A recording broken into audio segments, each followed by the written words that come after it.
Good morning. As you can see, I've started setting in the blocks.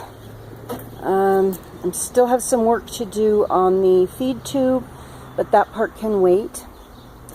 I put another piece of wire in here just because I'm starting to hear the chimney popping and cracking when the fire is going.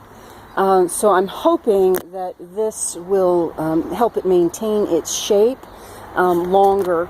I will eventually have to put in a different chimney, but I'm hoping that this one will last as long as possible. That's one reason why I want to be able to open the top, is so that I can replace that chimney when it's necessary. Starting to set everything in. I've got that gap back there filled. But now I get to make another decision, which is the opening. Now, I had planned to have the opening be about that size, about 10 inches in diameter, and round.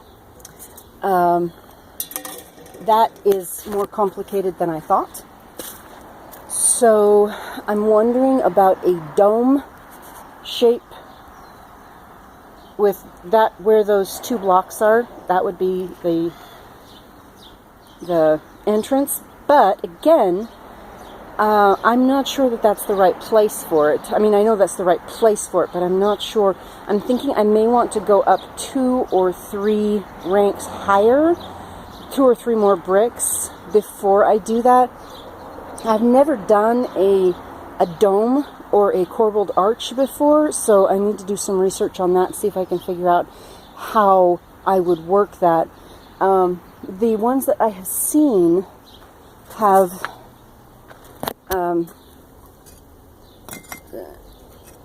let's get it.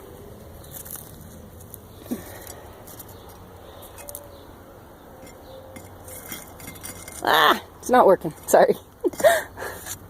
Get something else. Just a second. I'll use that.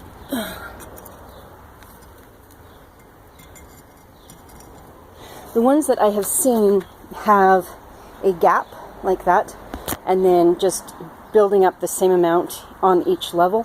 I'm not sure how much of a gap there would need to be. I would need to calculate that out and figure out. It's going to be a process at this point, but I got the beginning. I've got the beginning. So I need to figure out what kind of a gap, if that's even the kind of arch that I want, because depending on how I do it, I could easily do just the standing blocks, do 2 layers of the standing blocks, and then have a block arch across, or a flat support across the top. It could be an arch. It could be a lot of things, but I need to figure out exactly how I'm going to do that, because that is the next step, is doing that opening in the front.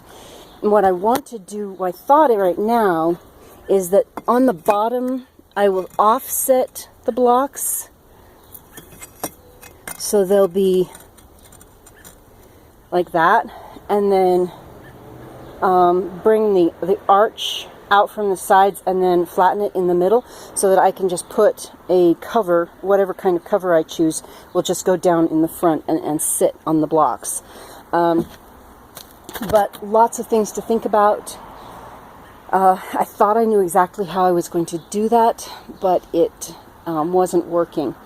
So I'm going to have to do some research and figure out some other stuff. Now, that opening, again, will free up probably a dozen blocks.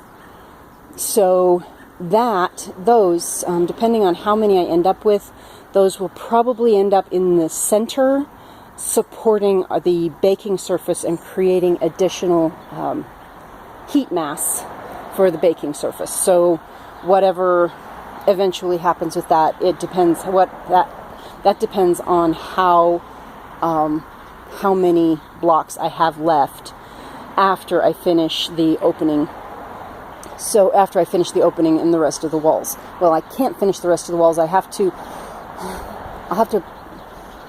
figure it out, make sure it works. There'll be more burn tests, of course. And one of the things that I'm concerned about at this point is the cement coating. I had planned on using a cement coating on the outside to completely seal it, but the cement doesn't hold to the bricks very easily, so it's kind of odd with that. So that's another thing that I need to figure out. I was thinking about cob, but I have zero clay. I don't have any clay at all. So I'm just dithering right now, trying to make decisions and do research and figure out what the next steps are. The outside, of course, will wait until the oven is completely finished.